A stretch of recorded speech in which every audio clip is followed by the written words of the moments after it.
Esto es lo mejor y lo peor de 2025. Pues aquí estamos otra vez, y esta vez sí que sí, no estaremos hasta abril.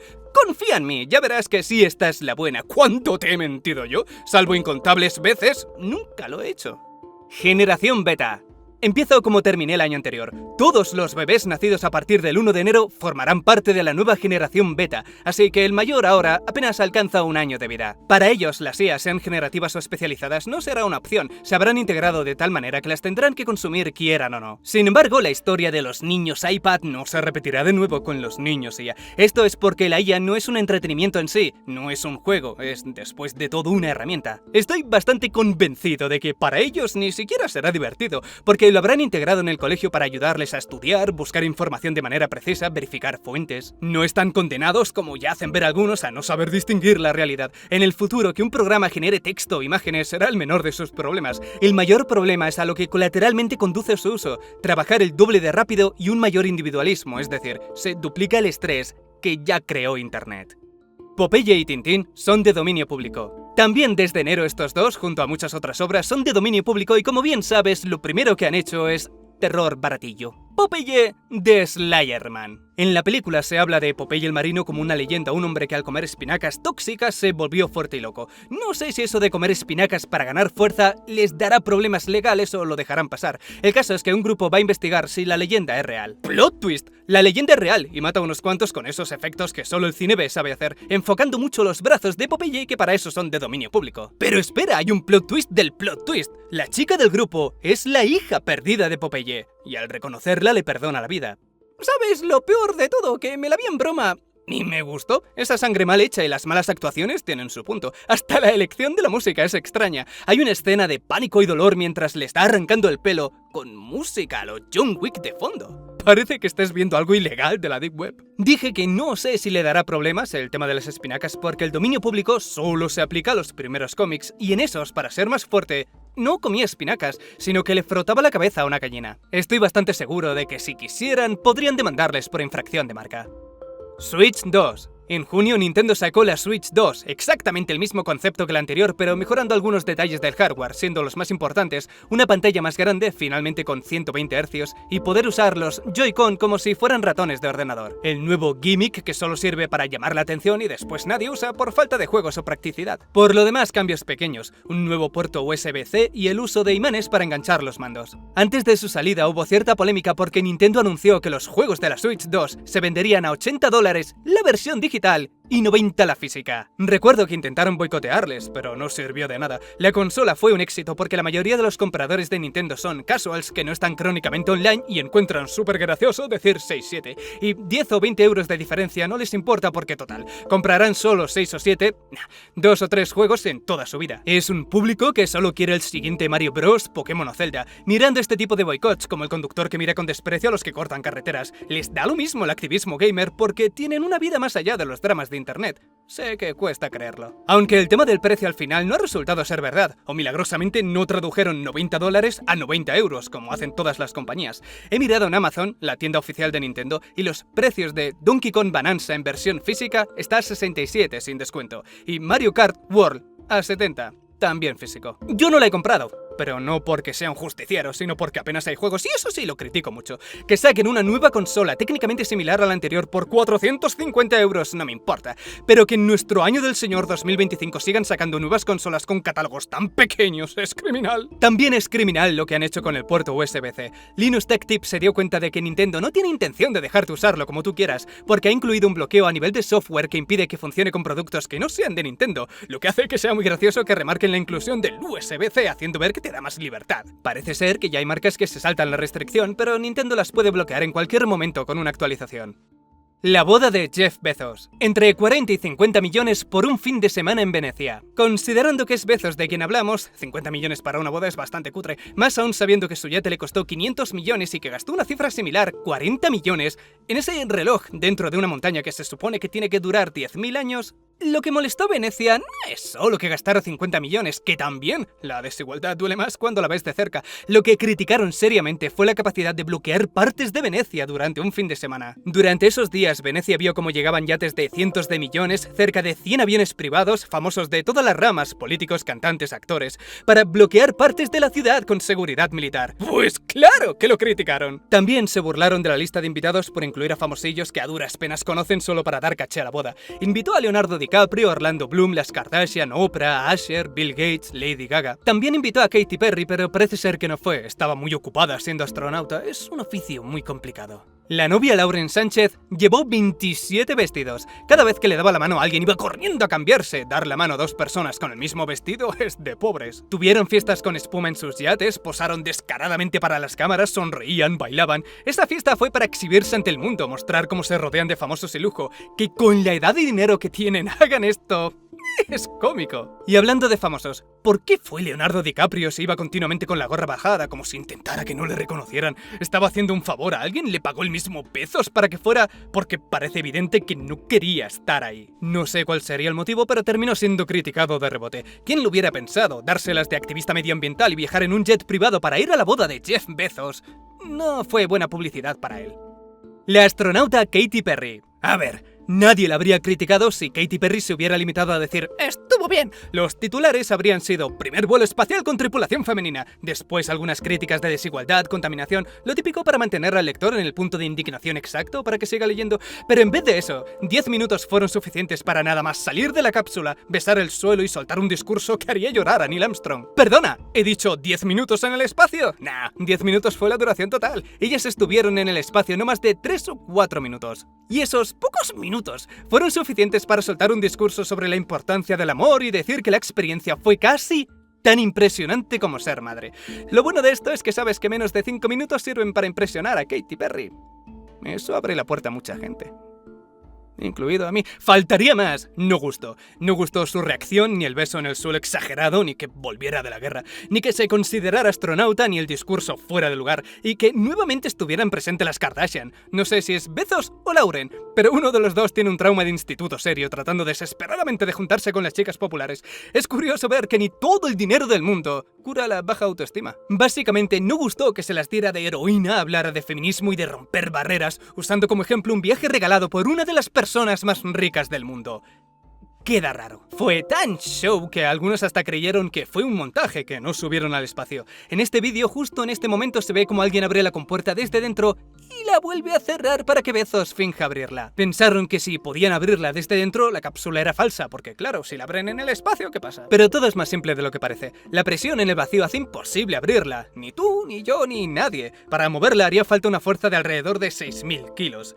Julius B. Johnson, la montaña en Juego de Tronos, tiene el récord de levantamiento en peso muerto, y este año, batiendo su anterior récord, levantó 510 kilos. Así que 6.000 para abrir una compuerta es toda la seguridad que necesitas. Graciosamente, el Capitán América de los cómics tampoco podría abrirla. El de las pelis es un alien, ese sí que puede. Lo mismo para Wolverine, si solo usara su fuerza, tampoco podría. Spider-Man sí puede, y el Soldado del Invierno, no estoy seguro. El brazo de Vibranium tiene potencia para hacerlo, pero si apoya el resto del cuerpo se rompería los huesos de la columna al tirar, o se arrancaría el brazo directamente, quizá encontrando una posición segura, apoyando solo el codo.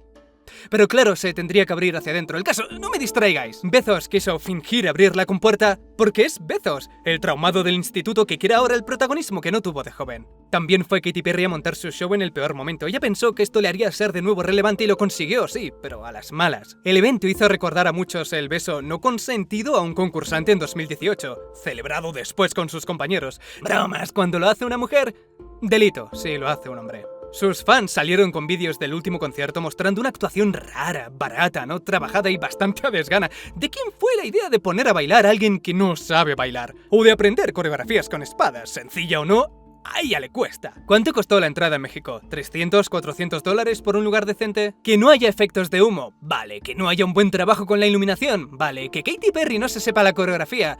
Bueno, es la estrella, hasta se lo perdonas, pero que el extra tampoco se sepa la coreografía. Es que puedes ver el momento exacto en que ella está esperando a que el monstruo de la película Un lugar tranquilo levante el brazo. Al ver esto surgió la teoría de que el concierto se montó con prisas, pero ¿qué va? Precisamente por prisas, no te complicas la vida. Sacas 20 vestidos, llamas a unos cuantos bailarines de fondo, un poco de humo, focos y listo. Y lo que más me impacta de todo esto, y ahora mírala bien, es que se estima que tiene una fortuna de 350 millones. Cualquiera que sea la cantidad de dinero que creas que basta, es mentira. Nunca es suficiente. Astronautas atrapados. El año pasado la NASA, en colaboración con Boeing, envió una nave a la Estación Espacial Internacional llevando a bordo a Buzz Wilmore y Sunita Williams, pero un fallo de la nave convirtió los 8 días de emisión iniciales en 9 meses. El objetivo era poner a prueba la nave Starliner, la competencia directa de la Crew Dragon de SpaceX. Tras incontables retrasos y revisiones, se suponía que este sería por fin su gran momento. Irían a la estación una semana, aprovecharían el tiempo para hacer pruebas y regresarían. Pero no fue así. Durante la ida la nave empezó a tener fugas de helio y varios propulsores fallaron. Llegaron, la nave se acopló, pero no era seguro regresar en ella. La nave regresó a la Tierra vacía y ellos se vieron obligados a esperar a que SpaceX lanzara su misión. Elon Musk aprovechó para criticar a Biden y a la NASA, diciendo que les habían abandonado y que ahora era SpaceX quien tenía que arreglarlo. Aunque no pudo esconder el placer de ser de nuevo el protagonista y encima héroe. Trump también aprovechó para criticar a Biden. Pasaron esos 9 meses realizando reparaciones en la estación, incluyendo una antena exterior y multitud de pruebas dentro. Colateralmente ellos se convirtieron en otra prueba más, porque no hay muchos datos sobre los efectos que provoca en el cuerpo humano pasar tanto tiempo en el espacio. Buzz Wilmore dijo después que estuvieron mucho más cerca del desastre de lo que transmitieron las noticias. Si no hubieran conseguido acoplarse, si un propulsor más hubiera fallado, no habrían podido volver. Casi con total seguridad, se habrían quedado a la deriva. Pero que esto no te engañe, no hablan desde el miedo, porque también dijeron que están deseando subirse de nuevo, en cuanto arreglen la nave. La primera generación libre de tabaco. Ahora en Francia está prohibido fumar al aire libre. Si esa zona es un espacio público, prohíben fumar en playas, parques, piscinas, zonas cercanas a un colegio, cualquier zona de espera de trenes, autobuses. Las terrazas de los bares se libran porque es un lugar orientado a los adultos y tampoco prohíben fumar caminando por la calle, pero si te sientas en el banco del parque o en tu trayecto pasas por delante de un colegio, te pueden multar y dependiendo de lo respondón que estés, la multa puede subir hasta los 500 euros. Este es el gran plan de Francia para crear la primera generación, los beta, libre de tabaco. El objetivo es desnormalizar el hábito y reducir la frecuencia con la que los niños ven gente fumando en contextos de diversión. Este tipo de prohibición lo puedes ver en ciudades sueltas de Italia, España y demás países, pero Francia ha sido el primer país en aplicarlo a nivel nacional, así que o te encuentras a un policía sin ganas de trabajar, o la multa te la comes estés donde estés. El tabaco es un vestigio cultural moribundo que logra sobrevivir como todos los aspectos culturales, por imitación. Quitándoles referentes durante su crecimiento se espera que la cantidad de fumadores disminuya. Este es el primer gran paso, pero habrá más, y el siguiente va a ser divertido de ver. Subirán el precio gradualmente a lo largo de los años.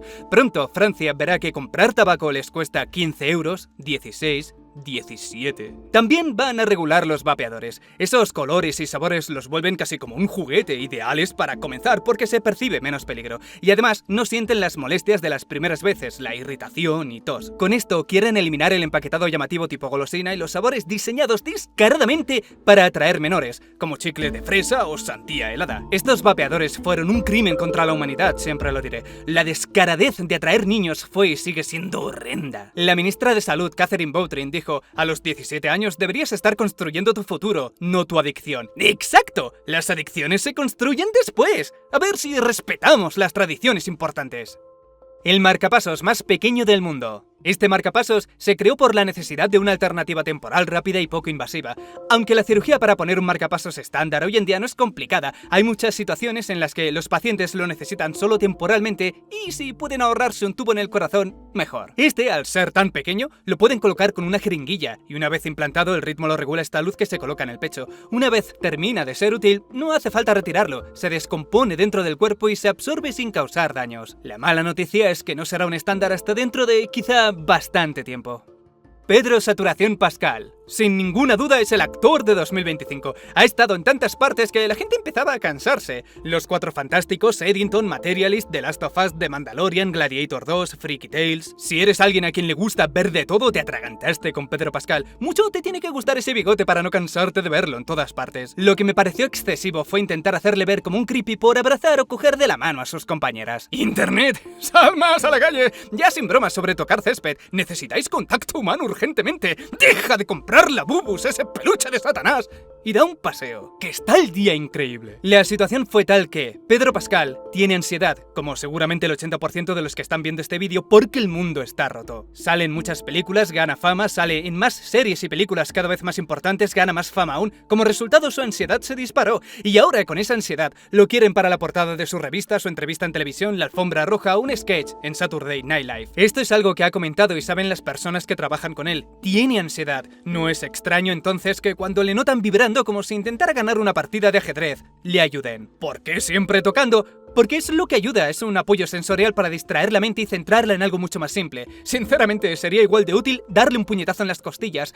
Lo que se trata es de distraer, pero un abrazo es menos violento. También hay niveles de ansiedad, que esto es algo que parecen no querer entender. Está el simplemente ponerte algo nervioso, o el que me pasó a mí sin ninguna razón aparente hace bastantes años, que por alguna razón al ir por la calle sentía que me iba a caer en cualquier momento con las piernas flojas. Está claro que él no tiene este último, se vería claro porque pareces un yonki caminando, pero eso no invalida que sí tenga cierto grado de ansiedad y el contacto le ayude. Eso no parecía preocuparle a nadie, hasta que descubrieron que Pedro Pascal apoya a la comunidad LGTB, resaltando a los trans, porque sabrás que políticamente les atacan para ganar votos derechistas. Cuando lo descubrieron, comenzaron a recopilar todos los abrazos, agarres de mano, tratando de vender la historia del creepy, del tocón. Me creo que a veces se sobrepase, como hizo con la mujer de Willem Dafoe. Durante un segundo no parecía muy contento, aunque se le pasa enseguida. Seguramente después de tantos años se ha acostumbrado tanto a mostrar afecto de esa manera que le salió automático sin pensar si caería mal. Pero espera, ¿seguro que fue sin pensar? Porque ella le demuestra después aún más cariño, y esto lo hicieron segundos después de la incomodidad de Dafoe. Parece que tienen mucha confianza, y a ella no solo no le importa, sino que lo busca. Y si por tocar una perilla hacemos un peliculón, ¿qué hacemos por esta pose que parece que le va a comer la boca? Sea lo que pasara aquel día, no me creo que haya falseado una ansiedad durante años para de vez en cuando dar un abrazo. Es una locura si lo piensas. Y bastante triste. Lo que yo me creo es una combinación, que ha crecido en un entorno donde el contacto es normal y ese mismo contacto le sirve para las situaciones en que se encuentra mal. Para mí, porque yo no he crecido en un entorno como ese, sí me parece raro. Aunque entiendo que hay personas a las que no. Mira, otro momento raro fue este. Pero sí, este no les interesó mucho, ¿no? Solo es una actriz embarazada y con marido, tocando muy cariñosamente a Pedro Pascal. Sí, este momento no les interesó nada. Volviendo al Fatigas Pascal, a mí el actor ni me va ni me viene porque no soy de ver muchas películas o series. La única vez que le he visto fue en Los Cuatro Fantásticos. Y solo he visto esa, Frankenstein y Un lugar tranquilo. Y Popeye, claro, fue una suerte no ver a Pedro Pascal en Popeye. Y como tampoco sale en Satman, Catalina la Grande, Stranger Things y Shameless, yo no he visto mucho Pedro Pascal. Calamar colosal. Se conocía su existencia, pero nadie había logrado grabar un calamar colosal vivo hasta ahora. Esta es la primera vez. La mala suerte hizo que este en particular fuera una cría de alrededor de 30 centímetros, por lo que quizá no haga honor al nombre colosal de momento, pero cuando crezca, la cosa cambiará mucho. Esos ojos pequeños crecerán hasta igualar el tamaño de balones de fútbol, se volverá rojo, su cuerpo se estirará 7 metros, desarrollará una especie de pico capaz de partir huesos y podrá llegar a pesar 500 kilos. Para entonces, pocos animales querrán acercarse. El cambio de color es normal. De cría son transparentes para evitar a los depredadores. De mayores, cuando bajan a la profundidad del Antártico, su piel cambia a un tono rojo. Esto es más eficaz para ocultarse, no solo para evitar depredadores, sino también para emboscar presas. Toda su supervivencia se basa en detectar que algo viene hacia él y distinguir si es comida o una amenaza. Se cree que por eso es tan complicado encontrarlos. Pueden ver y sentir que algo se acerca a cientos de metros de distancia. Esto era una cría. Ahora falta ver a la leyenda en vivo, el adulto que ha creado tantas historias de bestias en el fondo del mar. Aclaro la parte de vivo. Hace años un pesquero encontró uno muerto y se lo llevaron para exponerlo en un museo en Nueva Zelanda. Y fíjate que tiene el cuerpo arrugado. Lo encontraron medio muerto y no pudieron recomponerlo del todo y aún así se ve grande. Vivo, dentro del agua, se sentiría el doble de grande. Se celebró otra cumbre para hablar sobre las IAs. Si antes era todo miedo, deepfakes y el fin del mundo, ahora la reunión se centró en cómo sacarle provecho. Una vez pasado el pánico inicial, Europa se ha dado cuenta de que nos estamos quedando vergonzosamente por detrás de Estados Unidos y China. Les hemos cedido un mercado enorme por estar más preocupados de crear antes las leyes que la tecnología. Saben que actualmente no pueden ganar con fuerza bruta. No tiene sentido intentar crear más modelos generales del estilo Gemini o ChatGPT. En su lugar, quieren especializarse en modelos más pequeños, técnicos y útiles para un campo o país en concreto y siempre de código abierto. Ahora que han visto el dinero que está moviendo, Francia aconsejó suavizar la normativa europea para que no ralentice el crecimiento de las IAs. También se habló de la necesidad de reabrir centrales nucleares porque ya sabes que la IA requiere una energía inmensa. India, por su parte, se quejó de Estados Unidos. Los acusaron de poner demasiadas normas de seguridad solo para dificultar que los demás países puedan competir. Y esa es la idea de la cumbre, que sigue sin significar nada, porque Estados Unidos, pese a que está dispuesto a colaborar en temas de seguridad, no va a compartir su tecnología. Quieren seguir controlando el mercado, no van a permitir que el resto del mundo les iguale, no en bastantes años. No quieren que se vuelva a repetir lo que pasó en enero, cuando China anunció su modelo DeepSeek. Cuando se dieron cuenta de que China tenía una tecnología similar y encima más barata, provocó una venta masiva de acciones de Nvidia que terminó en la mayor caída de la historia en un solo día, 593.000 millones. Eso sí, se recuperaron del susto bastante rápido. Bastó con hacer otra de sus conferencias, decir Quantum Computing un par de veces y prometer que serán los dueños del 6G en colaboración con Nokia. Y así, a lo tonto, se convirtieron en la primera empresa del mundo en alcanzar un valor de mercado de 5 billones. La explosión de un Cybertruck. El pasado 25 de noviembre, un Cybertruck de Tesla explotó delante de uno de los hoteles de Donald Trump. Durante las primeras horas se creyó que había sido un fallo del coche, pero cuando apagaron el fuego descubrieron que en el maletero había latas de gasolina y petardos, y en el asiento delantero un hombre con una bala en la cabeza, fallecido antes de la explosión. Se comunicó que esa persona era Matthew Alan Liebelsberg, un boina verde de 37 años que aún estaba de servicio. Dentro encontraron toda su documentación y los papeles del alquiler del coche. Analizando las cámaras de seguridad de la carretera y del hotel, comprobaron que no había nadie más con él antes ni después de la explosión, deduciendo que momentos antes del estallido tuvo que dispararse él mismo. En colaboración con Tesla confirmaron que el coche no se puso en ningún momento en conducción autónoma. Quizá notes en este vídeo que sí se ve cómo gira el volante. Al menos momentos antes de la explosión, él estaba conduciendo. 1 o 2 días después encontraron en su teléfono un manifiesto explicando por qué lo había hecho. Compañeros, miembros del servicio militar, veteranos y todos los estadounidenses, es hora de despertar. Estamos siendo dirigidos por un liderazgo débil e ineficaz que solo sirve para enriquecerse a sí mismo. Somos los Estados Unidos de América, el mejor país que jamás haya existido. Pero ahora mismo estamos enfermos terminales y nos dirigimos hacia el colapso. Esto no fue un ataque, fue una llamada de atención. Los estadounidenses solo prestan atención a los espectáculos y a la violencia. ¿Qué mejor manera de transmitir mi punto de vista que con un numerito con fuegos artificiales? ¿Y por qué hacerlo ahora? Necesitaba limpiar mi mente de los hermanos que he perdido y aliviar la carga de las vidas que quité. En su manifiesto comenta temas políticos de Estados Unidos, conflictos en otros países y la situación personal suya. Hay mucho contenido que no mostraron, según dijeron, por seguridad nacional, puestos que habla de operaciones aún activas. Las palabras del año.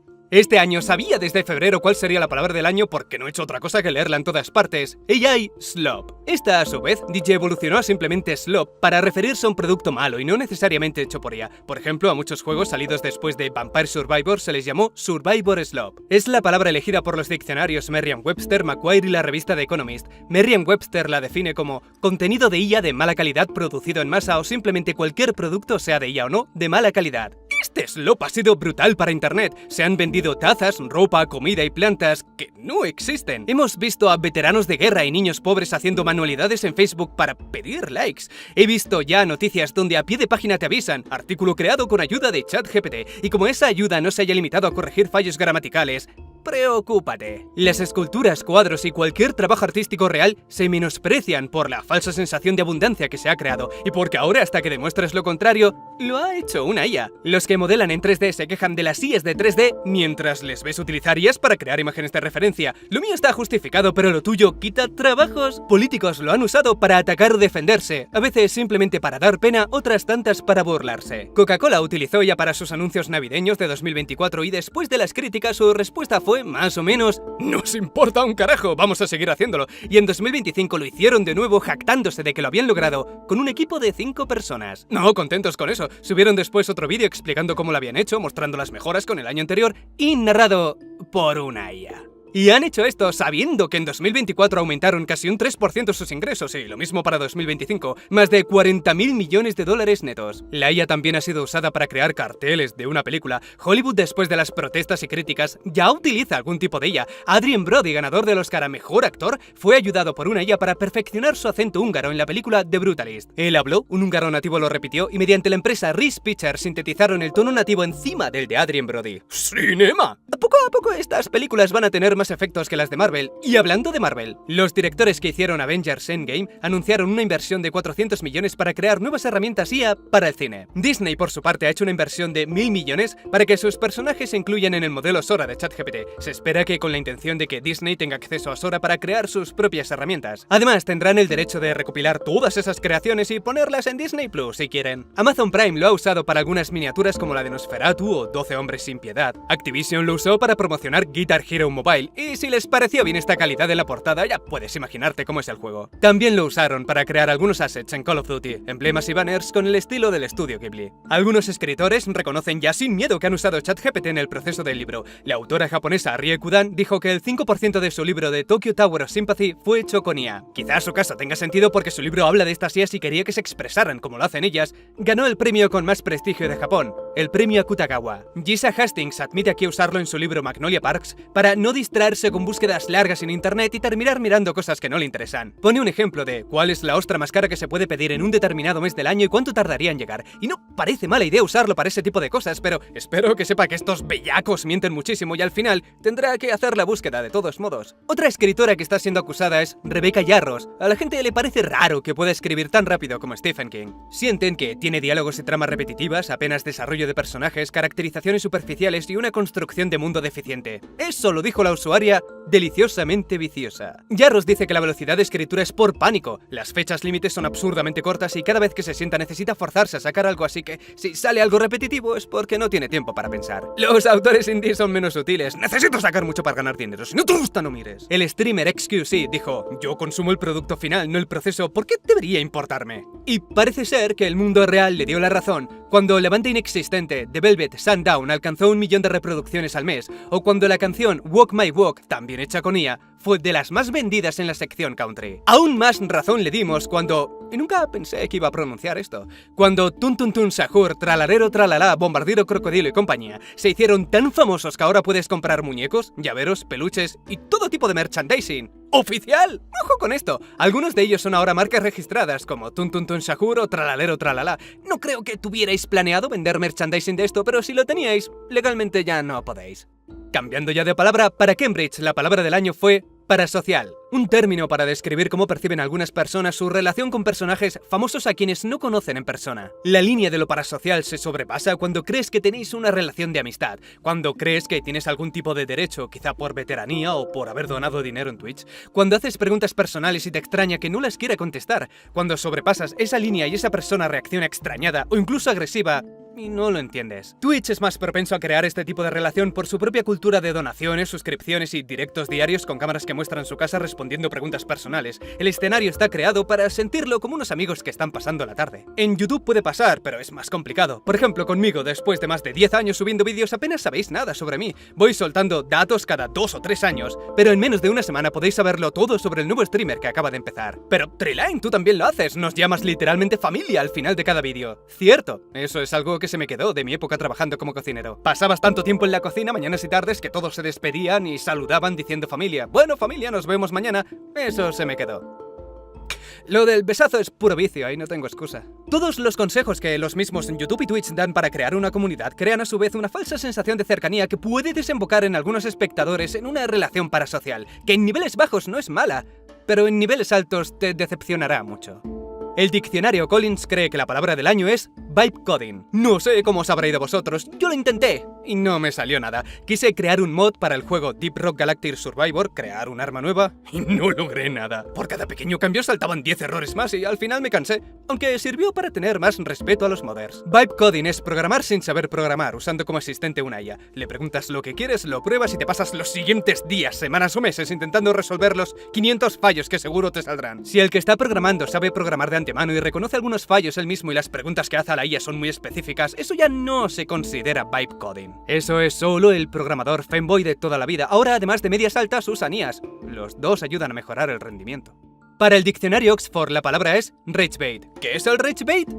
Esta imagen. Lo que hizo Sabrina Carpenter para promocionar su nuevo álbum en agosto, una portada, una foto únicamente pensada para generar indignación, incitar a la crítica y lograr que todo el mundo quiera dar su opinión. Ella lo consiguió con esa pose insinuando ser su mascota, un perro, el mejor amigo del hombre. Una nueva palabra, rage bait, para una de las tácticas de marketing más viejas del mundo. Interacciones aseguradas, y aunque la mayoría sean de mujeres muy cabreadas hablando sobre feminismo, un comentario es un comentario, ya sea positivo o negativo. Y sabes que es una decisión rage bait porque si luego te paras a escuchar las canciones en realidad critica mucho a los hombres, la portada no tiene nada que ver con lo que canta. También sabes que no fue decisión suya porque no sabe explicar por qué la portada es así, y después en sus canciones habla de que en realidad ahora le atraen los hombres tranquilos e inmaduros. Dictionary.com yo creo que ha troleado este año porque ha elegido como palabra 6-7. Va en serio. Parece ser que el origen fue una canción de rap, pero rápido pasó a ser algo absurdo y sin sentido. Lo decía así solo porque todo el mundo lo dice. Es gracioso. Yo recuerdo que en mi época de pequeño la expresión era 13-14. Hacer un 13-14 o algo así. Es la misma idea. Puedes decirlo en casi cualquier contexto y parece que has dicho algo. Se confunden, se cabrean o les hace gracia. Cualquier reacción sirve porque no significa nada. ¿Cómo no? En cuanto 6-7 empezó a ser popular, las marcas se engancharon como buenos parásitos. Overwatch hizo que su soldado 76 dijera el meme después de escuchar que sería la palabra del año para Dictionary.com. Si lo buscas en Google, la pantalla se mueve simulando el gesto de manos. Clash Royale añadió este emoticono gratuito y Fortnite también se subió al carro. Faltaría más. Australia prohíbe redes sociales a menores de 16. Y sobre este tema esta chica dice: a los 15 puedes trabajar, pronto empezar a conducir, puedes hacer muchas cosas, pero no puedes tener redes sociales. Pienso que eso es ridículo. Pues ahí está el por qué sería buena idea banearlo. Acaba de comparar un medio de transporte y un medio de vida con likes y visualizaciones en internet. Es decir, ha comparado dos habilidades adquiridas con pasar el tiempo muerto consumiendo un contenido del que seguimos sin saber el impacto real en la salud mental. En el fondo no la culpo porque esa lógica es muy de padres que no saben lo que dicen. Por casualidad nunca te habrán dicho: si tienes edad para esto, es que tienes edad para eso. Pues te timaron bien gordo. La madurez no es lineal y se necesita muchísima más madurez en internet que en la vida real, por raro que suene. La vida real es directa y torpe, internet es más sutil y manipulador. No es seguro para los adultos, va a serlo para los críos. Pero, y aquí viene el gran pero, históricamente las prohibiciones solo han servido para causar aún más daño, crear mercados negros o enriquecer a un sector. Un niño de 14 años apenas tiene diferencias psicológicas con otro de 16. Esto da a entender que no creen que un niño de 16 esté mentalmente preparado para soportar la parte del consumo, scroll infinito, sobreexposición y comparación constante, una parte que es mala sin importar la edad. Lo único que dan a entender es que es la excusa necesaria para el verdadero objetivo: más control. Para saber que un menor es menor, necesitan saber que el mayor es mayor, y eso solo puedes hacerlo si sabes quién es todo el mundo, por si creías que no podían controlarte aún más. Australia ha sido el primero, pero los demás países están a la cola. México, Argentina, España, el Reino Unido, todos van a hacer regulaciones similares, pero en lugar de prohibirlo totalmente piden sistemas de verificación de edad efectivos y reales. Hacer una verificación bancaria, una confirmación a través de la cámara del móvil con ayuda de una IA, saber si esa cara tuya parece de adulto o no, lo que sea, pero efectivo. Desterrar de una vez el ¿qué edad tienes? Sí, mira, nací en 1725. Ah, vale, señor, pase. Sin embargo, ten en cuenta que esto solo afecta a la hora de crear una cuenta. Si entras por primera vez como invitado, puedes seguir viendo el contenido, solo que claro, no podrás interactuar de ninguna manera, tu algoritmo será uno estándar, no podrás activar notificaciones, ya sabes. YouTube comenta que ahora, graciosamente, los niños estarán menos protegidos, porque ya no habrá control parental, puestos que ningún menor puede acceder a su cuenta. Comentan que la decisión de Australia es errónea, no deberían proteger a los niños de internet, sino protegerlos en internet, porque saben que usarlo lo van a usar. Y ahora tienen menos herramientas que antes. Por cierto, Australia no aplica la prohibición a Roblox, el programa más caótico, peligroso y falto de regulación. Este es el único dato que necesitas para saber que efectivamente nunca se trata de proteger a los niños. Ahora lo importante, ¿afectará esto a tu creador de contenido de confianza? Puede que ahora no, pero cuando los dos grandes públicos latinoamericanos, México y Argentina, suban también la edad mínima a 16, es posible. Menos comentarios, menos likes, cuentas que desaparecen. Desde luego esto afectará a todo el mundo. Lo que es difícil adivinar es el porcentaje, porque eso depende del contenido que hagan. Si es Minecraft o Roblox... Bueno. Facebook e Instagram eliminan el fact-checking. La herramienta que se puso para evitar la desinformación la quitan porque, como dice el Zuckerbergas, los fallos minúsculos conllevan la censura de millones de personas y ellos están a favor de la libertad de expresión. Este movimiento emula, él mismo lo dice, al de Twitter. Dejarán que la propia comunidad se autorregule, por lo que es de esperar el mismo resultado: vuelta a la desinformación y el rage bait. Hace tiempo comenté que es un mal sistema porque las publicaciones se duplican constantemente y no todas tienen notas de la comunidad. Las noticias se crean con más rapidez de la que se corrigen. Meta sabe perfectamente que ese sistema no funciona, solo quiere que haya haya más caos y dentro de ese caos más propaganda de derechas para contentar a Trump. No me malinterpretes, es cierto lo que dijo Zuckerberg sobre que los verificadores actúan como activistas y censuran en exceso por miedo a malas interpretaciones o dudas. Como aquello que pasó durante el COVID en Twitter con los archivos de Twitter, se vio cómo se sobrecensuró por miedo, aun cuando las dudas y preocupaciones eran legítimas. Censuraban cuando hablaban de inmunidad natural. Censuraban cuando médicos titulados comentaban un aumento de problemas del corazón después de la vacuna, pero como el porcentaje era del 0,05% o menos, consideraron innecesario remarcarlo. O lo mismo cuando esos mismos médicos cuestionaban la efectividad de la segunda y tercera vacuna si ya se había tenido el COVID. Aquello fue verdad. Y que si el beneficio de la censura era mayor que el riesgo, se puede discutir. Y que si esos datos se podían malinterpretar o usar para desinformar también, pero es innegable que censuraron y crearon listas negras, sencillamente por decir la verdad. Por otro lado, que el sucabolas no venda esto como libertad de expresión, como hizo Elon Musk, cuando todo el mundo sabe que únicamente lo hace para contentar a su dueño, sabiendo que este sistema favorece el discurso de derechas. Aquí los favores dependen de la cantidad de pelos escrotales que tengas en la lengua. Récords mundiales. Nada más empezar el año, internet se plagó de vídeos de este chico, Aryan Shukla. Le recordarás por el movimiento de manos, moviendo un abaco imaginario. Batió 6 récords de cálculo mental en un día, siendo el de sumar 100 números en 30 segundos el más impresionante. Los números pasan con tanta rapidez en pantalla que parece imposible. También batió el récord de el más rápido en sumar 100 números de 4 dígitos, sumar 200 números de 4 dígitos, 50 de 5 dígitos, dividir un número de 20 dígitos por otro de 10. Hay toda una competición sobre cálculo mental que, por cierto, Aryan ganó en 2022 y 2024. Y mira cómo son. Una competición que hizo Japón en 2012. 15 números en 1,85 segundos.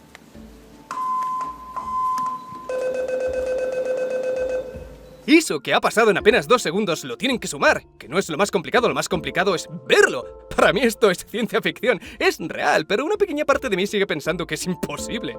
Luke Littler es ahora el ganador más joven en la competición mundial de dardos con 17 años. Y no contento con eso, este mismo año ha vuelto a ganar el mundial de 2026, 2 mundiales consecutivos siendo el más joven. La parte negativa de ser el mejor en el mundo de los dardos es que vas a recibir muchos abucheos. Mira que sabía poco sobre la cultura en la competición de dardos, pero parece ser que el público siempre abuchea al que va ganando y apoya al más débil. Y Luke está dominando tantísimo que le están empezando a verdaderamente odiar por ello. Él tampoco es que se contenga. La sangre joven le hace calentarse rápido y en una ocasión se burló del público dándole las gracias por pagar la entrada porque ese era el dinero del premio. ¡Gracias por mi dinero! ¡Gracias por abuchearme! En ajedrez femenino es Yu Wenjun la que consiguió su 5ª victoria consecutiva en la competición mundial. Una hazaña que parece única, pero es la 4ª mujer en lograrlo. La explicación, por impopular que sea, es que el nivel en el campeonato femenino es tan bajo que enseguida que sale una buena jugadora va a destrozar los mundiales durante varios años. En ajedrez masculino, Magnus sigue siendo la persona a destacar, aunque ya no quiere ganar las competiciones mundiales porque las considera demasiado largas, sigue dominando en todas las demás categorías y sigue siendo el primero en cuestión de Elo, el rating. Nadie puede superar sus 2.839 actuales. En 2025 hizo además un evento histórico que se llamó Magnus contra el mundo, más de 100.000 jugadores contra él. Las reglas eran: modo freestyle, es decir, las piezas de la segunda fila se distribuyen aleatoriamente antes de empezar, y cada movimiento se llevaría al cabo de 24 horas para que diera tiempo al equipo del mundo a discutir movimientos, votarlos y seleccionarlos. Entonces, ¿no podían sencillamente hacer trampa? Sí, y por eso este formato no se hace mucho. Lo verdaderamente impresionante es que Magnus durante más de 30 días jugó contra más de 100.000 personas usando engines de todo tipo y encima discutiendo cuál sería la mejor jugada de todas ellas, y aun con todo eso, solo lograron empatar. En una entrevista dijo algo que me hizo muchísima gracia: cuando pierdo se hace viral, porque cuando gano, bueno, es lo que hay. Dijo eso después de ver el vídeo short de 160 millones donde sale perdiendo, aunque a decir verdad se hizo famoso por la cara que pone Hikaru al verle perder. Max Verstappen logró una media de 264 km/h en su vuelta en Monza, convirtiéndola en la más rápida hasta el momento, 1 minuto 18 segundos con 792 décimas. Por décimas, pero supera el anterior récord de Lewis Hamilton, que fue de 1:18 con 887. Quien superó de mucho el récord anterior fue Vitomir Miricic. Aguantó la respiración bajo el agua 29 minutos 3 segundos, prácticamente 5 minutos de diferencia con el anterior. Sé que es una modalidad no oficial en el mundo del buceo donde se hace una preparación previa con oxígeno puro, pero siguen siendo 29 minutos. Sin la preparación del oxígeno, para que veas la diferencia, el récord lo tiene Stefan Mifsud con 11 minutos y 35 segundos. Se batió hace 17 años y desde entonces nadie ha logrado acercarse a los 11 minutos. Parece imposible de batir. Un poco en la misma línea, Alexei Molchanov batió el récord de profundidad en buceo libre, llegando a los 126 metros. El tiempo bajo el agua no parece tan impresionante como los anteriores, pero ten en cuenta que está en movimiento, el poco oxígeno que tiene lo está consumiendo los músculos para bajar y subir. Esta gente haciendo eso y yo aquí dándome cuenta de que cada 5 segundos se me ha olvidado respirar. Del Mundial de Atletismo en Tokio se puede destacar el salto con pértiga de Armand Duplantis, que elevó el récord mundial a 6,30 metros, y el lanzamiento de disco de Mykola Alekna, que hizo lo mismo con un nuevo récord de 75,56 metros. Y fuera de Tokio, el chileno Sebastián Álvarez batió 3 récords en vuelo sin motor: mayor velocidad con 550 km/h, mayor distancia con 53 km y mayor tiempo con 11 minutos.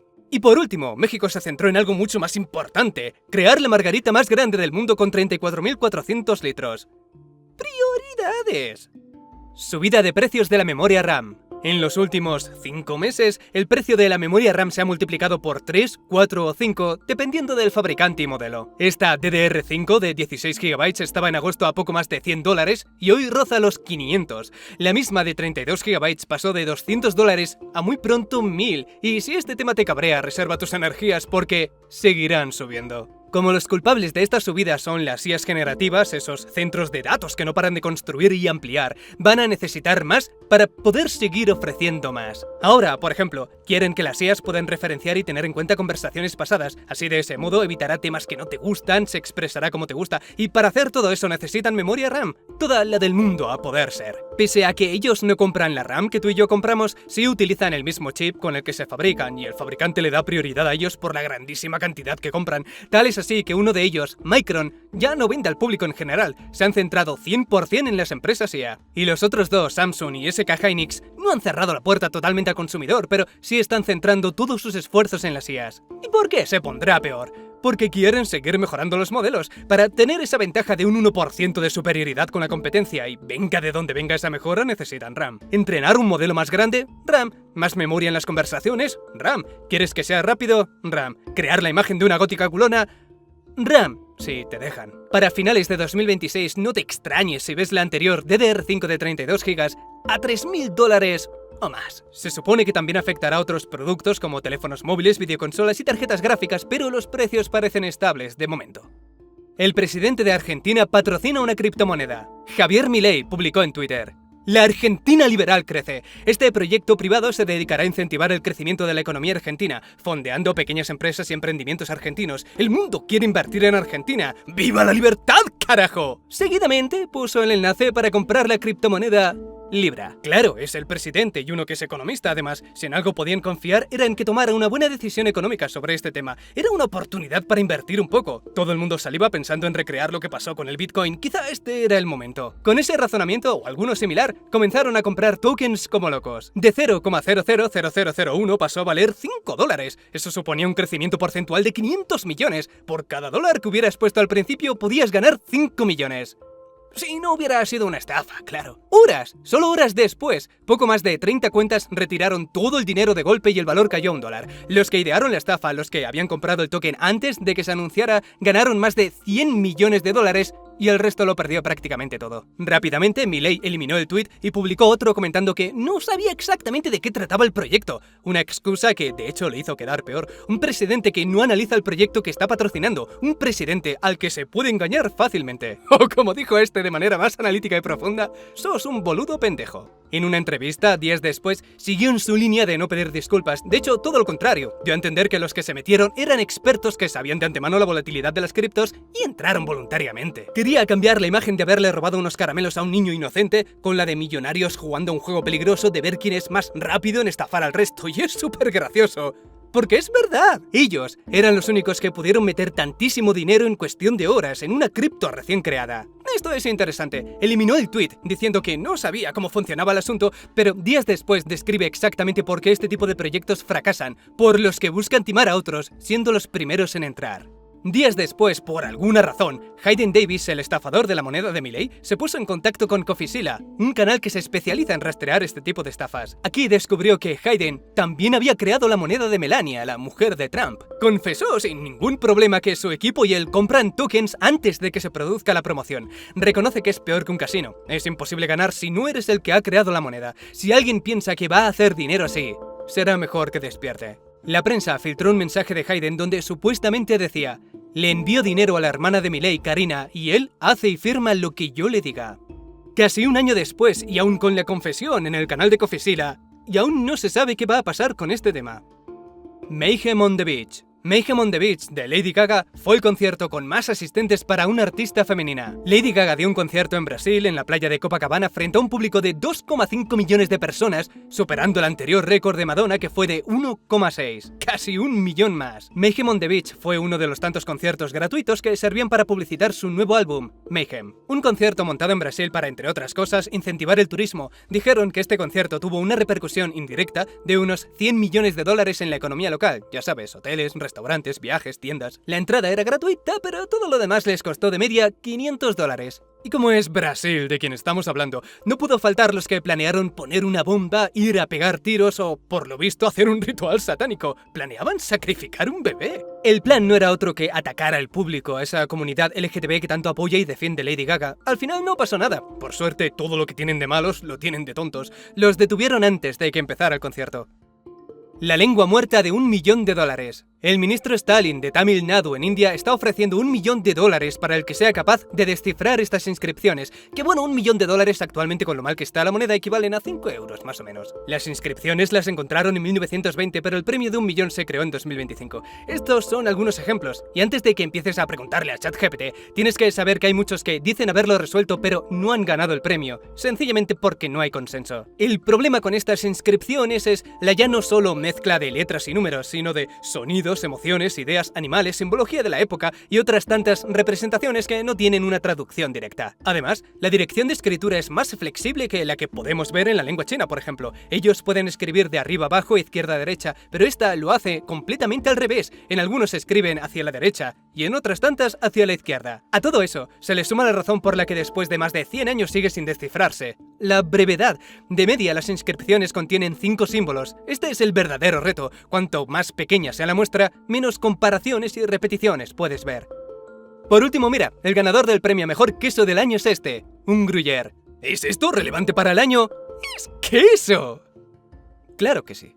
El nuevo Papa León XIV. El Papa Francisco falleció en abril después de dar su último discurso. No puede haber paz sin libertad de religión, libertad de pensamiento, libertad de expresión y respeto por las opiniones de los demás. Ese mismo día de madrugada sufrió un derrame cerebral y se fue con 88 años. Ahora le sucede Robert Francis Prevost, el primer papa estadounidense y técnicamente también el primer papa peruano. Nació en Estados Unidos pero consiguió la nacionalidad peruana después de haber pasado allí más de 20 años como misionero. Su posición política no sorprenderá a nadie, es bastante conservadora. Rechaza la ideología de género por, según cree, deformar a los hombres y mujeres. Y sobre gays y lesbianas, intenta no ser muy contundente, pero en sus discursos se le puede escuchar enfatizar entre un hombre y una mujer. Cuando habla de familias, parejas, no los condena, pero tampoco esperes mucho apoyo por su parte. Lo que sorprende es que al principio lo llamaron el Papa Woke, simplemente porque criticó la política de deportaciones de Trump, porque como todos los papas, este también apoya a los refugiados, inmigrantes, siempre que no sean gays, ya sabes. La Iglesia va lenta, dales tiempo. Sus últimas innovaciones fue nombrar el primer santo venezolano, José Gregorio Hernández, y el primer santo de la generación millennial, Carlo Acutis. Gregorio era un médico que atendía a pobres, así que ya era un santo en vida. Carlo es un poco más rebuscado. Él fue un niño de 15 años que creó una página web para recopilar milagros, apariciones de la Virgen, aunque falleció muy joven por leucemia. Logró motivar y ayudar a mucha gente, y según ellos, ha hecho algún que otro milagro, curándoles. Si ellos lo dicen, tiene que ser verdad. Los primeros Juegos Robolímpicos. Más de 500 robots de 16 países, aunque seguramente todos manufacturados en China o Japón, compitiendo durante 3 días en Beijing. Sí, después de todo no fue muy diferente de las pruebas que hace Boston Dynamics, correr, saltar, pruebas de obstáculos, pero dejó grandes momentos como este puñetazo que un poco más y destroza al otro, robots jugando a fútbol que por la forma en que se tiran al suelo parecen jugadores profesionales, y hasta atletas que atropellan gente que se pone en medio. Sé que no parece muy impresionante, pero esto fue solo una exhibición, la excusa para reunir gente y mostrar los modelos que actualmente están a la venta. Además de los deportes, hubo demostraciones más prácticas. Se les mostraba limpiando, ordenando, trabajando en ambientes varios. Y lo de los deportes no dejaban de ser también demostraciones. En el fútbol te mostraban lo rápido que se recuperan y lo resistentes que son a múltiples caídas. Porque en cuanto a jugar a fútbol, malísimos. En cuanto a la pasarela de moda, enseñar que se puede personalizar por si por algún motivo quieres ponerle un vestido a tu robot. Nadie va a preguntar. cada uno lo suyo. Hay muchos países que creen, sobre todo China, que estos robots van a ser el siguiente gran mercado en explotar, pero viendo los precios me cuesta creerlo. Este de aquí cuesta unos 110.000 euros, un robot que por más que te lo muestren jugando a fútbol, su única utilidad real se reduce a mover objetos, a una lentitud tal que, como la vieja necesita las pastillas rápido, ¡la va a palmar! La ciudad más contaminada del mundo. Midiendo la calidad del aire vieron que la ciudad más contaminada es Birmingham, para sorpresa de nadie, en India. El aire es tan malo que lo que ellos consideran su mejor día supera de mucho el peor pico de las demás ciudades como Nueva York. Estamos hablando de que el aire está 16 veces más contaminado que el de Nueva York. Un aire que se mezcla con partículas finas de plomo, cadmio, hierro y todo lo que expulsan las fábricas faltas de regulación. Puedes notar pequeñas notas ácidas y químicas, dióxido de azufre y óxidos de nitrógeno, y de postre cenizas del volcán Hailey Gubi, que erupcionó por primera vez después de 10.000 años. Esto del volcán es mala suerte también. Todo lo que no se deposita en tus pulmones es tan fino que pasa directamente a la sangre o están empezando a ver que también directamente al cerebro. Este es el resultado lógico de meter a presión la mayor cantidad de fábricas posible con la menor regulación posible. Tercer año más caluroso. Aunque no superamos el calor de 2024-2025, pasa a ser el tercer año más caluroso desde 1850. En orden sería, de más a menos, 2024, 2023 y 2025. La razón fue el fenómeno de la niña, que enfrió el planeta un poco, pero como recordarás es un ciclo y ahora le toca al niño, que vendrá a mediados o a finales de este año 2026. Prepárate, porque el calor de 2024 se va a quedar pequeño en comparación de la que se viene. El robo del año. Robaron las joyas de Napoleón en el Museo del Louvre a plena luz del día disfrazados de obreros en apenas 7 minutos. Sabiendo exactamente lo que hacían, aparcaron debajo de la sala de las joyas de Napoleón, subieron con ayuda de una grúa, rompieron la ventana exterior con una radial que también usaron para amenazar a los guardias y romper las vitrinas. Cogieron todo lo que pudieron y salieron de nuevo por la ventana. Aquí puedes verles escapar con la velocidad cómicamente lenta de la grúa.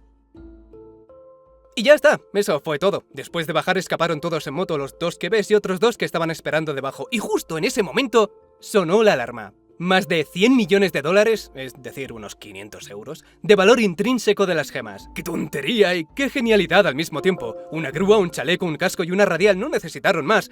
O quizás sí. Hay algunos detalles que hacen pensar que alguien desde dentro les dio información, decirles la mejor hora, que solo funcionaba una de las dos cámaras, y el protocolo de los guardias. Porque hasta este momento nadie aparentemente sabía que los guardias dentro del museo no están para evitar robos de este tipo, no están armados. Su papel se limita a ser guías y decirte 300 veces que no toques nada, no hacerle un placaje a un tío con una radial encendida. Cuando entraron por la ventana, los ladrones dieron la orden a los guardias de evacuar la sala y cerrarla. Dijeron exactamente lo que tenían que hacer por protocolo. Un detalle clave y muy sospechoso es que cuando se dio la orden de alerta y avisaron a los guardias armados, les dieron mal la ubicación, los enviaron al extremo opuesto de donde estaba sucediendo el robo. Esto fue crítico, les dio los segundos que necesitaban para escapar. A día de hoy, los 4 ya han sido capturados, pero no saben nada de las joyas. Ellos no eran más que criminales comunes con antecedentes, no pertenecen a ninguna organización grande, por lo que sospechan que alguien les contrató, aunque de momento no han delatado a nadie, así que o bien tienen miedo o no saben quién les contrató. Lo que es seguro es que hay alguien por ahí con las joyas en su casa listas para ser fragmentadas y revendidas, si es que no lo ha hecho ya. Las piezas más pequeñas creadas a mano. Y esta categoría siempre la gana David Lindon. A principio de 2025 creó la pieza de Lego más pequeña del mundo del tamaño de un glóbulo blanco, 0,025 milímetros por 0,021. Contó que para crearlo trabaja exclusivamente de noche para evitar las vibraciones del tráfico, incluso entrena su respiración para realizar los cortes entre los latidos de su corazón, para que la mano no se mueva con el pulso. Y no contento con ese récord, poco después lo batió con otra creación aún más pequeña, un smiley face de apenas 0,011 milímetros por 0,012. Todas sus demás piezas son quizá más interesantes porque hay algo que ver además de colores borrosos, un Bob Esponja en la punta de un alfiler, Beetlejuice, una mariposa, un cuadro. Inter Virginia. Debido a que Rusia sigue y seguirá vetada durante mucho tiempo de Eurovisión, revivieron su versión del concurso Intervisión después de 45 años. La razón dada por Putin es recuperar los valores tradicionales y familiares, crear un evento libre de la influencia LGTB y que a poder ser los hombres no se vistan como mujeres. Ganó Vietnam con el cantante Doug Folk, con la típica mezcla de sonidos tradicional, rap, pop y algo al final que parece techno con instrumentos tradicionales, y queda muy bien. La razón real de revivir el concurso ahora son varias: rivalizar y demostrar que no dependen de Europa para nada, aprovechar la ola conservadora que ha ganado mucha fuerza en estos últimos años, sobre todo y principalmente gracias a Trump, aprovechar al mismo tiempo el descontento generalizado hacia Eurovisión por seguir permitiendo la participación de Israel pero no la rusa, más centrados en la política que en las canciones, y por último mostrarle al mundo que no son ese país aislado y solitario, que tienen muchos aliados, como Estados Unidos. Lo más interesante de Intervisión no fue su ganador, sino que Estados Unidos estaba en la lista de participantes. Rusia tenía la intención de exhibir esta alianza ante el mundo, pero en el último momento la cantante se retiró. Según dijeron, fue Australia. Basi, la cantante, actuaría bajo la bandera de Estados Unidos, pero nació en Australia y no les gustaba cómo se vería ante el mundo. Para Rusia, Intervisión ha sido todo un éxito, las críticas son bastante buenas. Rusia no oculta sus intenciones, te ponen directamente un discurso de Putin antes de empezar. Y de alguna manera eso ha jugado a su favor.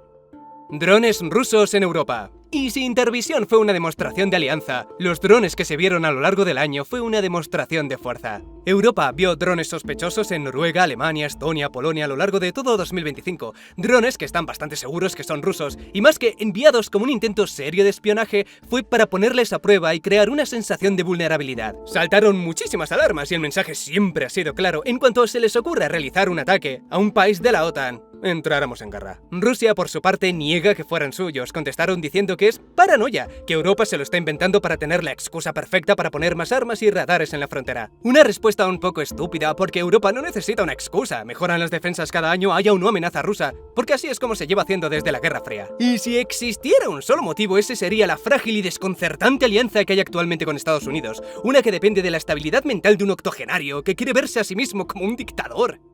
Tilly Norwood. Tilly Norwood es la primera intención, más o menos seria, de crear la primera actriz completamente con IA. Y como no, para el físico han elegido el look más genérico, menos interesante y más olvidable de todos. Recordemos que hasta ahora lo más cercano a esto eran tipos que creaban OnlyFans con imágenes de IA y creaban cuentas en Twitter dándoles personalidad, increíblemente con algún que otro éxito. Pero esta es la primera actriz IA, creada con la intención de que Hollywood pueda contratarla. Hacen ver que está rodeada de fans, que va a entrevistas, algunos ejemplos de actuación. Y esto, que parece malo, es lo más maravilloso que podría ocurrir, porque adivina cuál fue la reacción de los actores y lo que dijeron. Están rabiosos, no les gusta, porque dicen: Tilly Norwood no es una actriz, es un programa de ordenador entrenado con el trabajo robado de miles de profesionales. Oh, vaya, ¿de qué me sonará eso? Esto es bueno, porque la manera más rápida de controlar una nueva tecnología es usarla para joder a los que tienen dinero, en este caso, la industria cinematográfica. Les parecía gracioso poder deshacerse de unos cuantos guionistas e ilustradores, pero usar actores ya está a otro nivel, porque te deshaces indirectamente de otros tantos trabajos. Profesionales de iluminación, profesionales del atrezo, no hay sindicatos, no hay descansos, no hay dobles que pagar, no tiene que aprender nuevos idiomas, lo sabe todos. El catering desaparece, hasta los directores, y este es el importante, se volverían algo inútiles. No podrían justificar los millones que se llevan por película. La creadora de Norwood asegura que en poco tiempo tendrá más de 40 actores y actrices IA y han comenzado a hacer cortos completamente con IA. Lástima que la calidad sea tan mala, porque de momento el único trabajo que está quitando las IAs es el de conseguir RAM a buen precio. Juan José Soto Pacheco. Este hombre ha batido el récord del contrato más caro en toda la historia del deporte al firmar por 15 años con los New York Mets por 765 millones de dólares. Y lo ha hecho con solo 26 años. Son 26 años colombianos, así que dependiendo del ángulo parece mayor de lo que es. Encontré curioso que pese a ser diestro, batea y lanza con la izquierda. Por lo que cuentan, fue su padre el que de niño le enseñó a usar la izquierda porque da ventaja en el béisbol. El bateador zurdo está un poco más cerca de la primera base. Y lo de lanzar con la izquierda es porque los bateadores diestros no están acostumbrados a ese ángulo. Y sí, 100 hombres ganan siempre contra un gorila, no hay discusión. Habrá muchos muertos y heridos, pero terminarán ganando en cuanto alguien logre dañarle los ojos o lo mareen tanto de un lado para otro que termine agotado. Porque así es como antiguamente siempre hemos cazado, antes de las armas de fuego y prácticamente antes de que las lanzas se llamaran lanzas, por cansancio. Caza por persistencia. No le dejes dormir ni descansar. Con este plan no haría falta 100 hombres, tan solo un puñado que sean buenos rastreadores. Podrías lograr matarlo sin tocarlo, con tan solo tocarle los huevos cada vez que se pare a descansar. Con la cantidad de músculo que tienen los gorilas, si lo obligaras a huir rápido durante un par de kilómetros, moriría, y si no lo hace, no estaría en un estado para poder luchar. Y si la huida la hace lentamente, puedes despertarle cada vez que intente dormir. Sería cruel, pero desde luego más inteligente que ir a darle bofetadas directamente. Que 100 hombres ganan de todos modos, pero así evitas una masacre.